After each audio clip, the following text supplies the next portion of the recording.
है ना। मेरे बेटे की स्कूल में एक बहुत इंटरेस्टिंग टिफिन का फॉर्मेट है।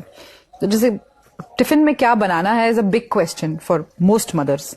रोज अब नया क्या, या रोज ऐसा क्या जो बच्चों को अच्छा लगे। तो मेरे बेटे के स्कूल में ऐसा सिस्टम है कि रोज टिफिन नहीं भेजना पड़ता।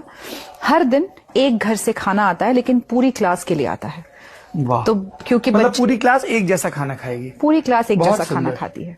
तो क्योंकि क्लास में 22-23 बच्चे हैं, तो आपका टर्न मानो महीने में एक बार आता है, 22 वर्किंग डेज के हिसाब से।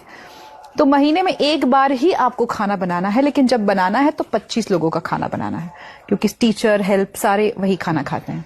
तो एक ही घर से सारा खाना आता है। तो ऐसे रोज किसी के घर से खाना आता है। ऐसे होता ये है कि बच्चे बहुत अलग अलग किस्म का खाना खाते हैं।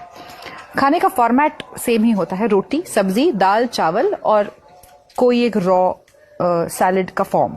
फिर आप रायता भेजो, कचुम्बर भेजो, जो भी आपको भेजना है, ये फॉर्म होता है। अगर गर्मी में खाना भेजा जा रहा है तो उसके साथ आप एक छाछ या ऐसी कोई चीज ऐड कर सकते हो।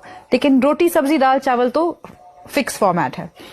पर रोटी सब्जी दाल चावल में ही इतनी वैरायटी है अलग अलग घरों में, क्योंकि कोई मैंगलोर से है, कोई पंजाबी है, कोई कश्मीरी है, कोई गुजराती है, मैं महाराष्ट्रियन हूं।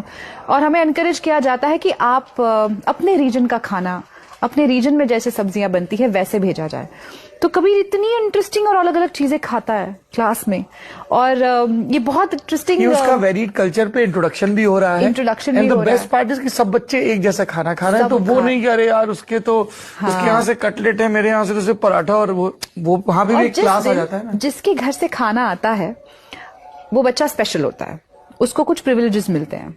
जैसे अगर असेंबली की लाइन बननी है तो वो सबसे पहले खड़ा होगा। अगर किसी गेम की शुरुआत करनी है तो वो शुरुआत करेगा। अगर क्लास में कुछ पढ़कर सुनाना है तो वो पढ़कर सुनाएगा, तो या सुनाएगी। तो वो बच्चा उस दिन स्पेशल होता है। और वो कोई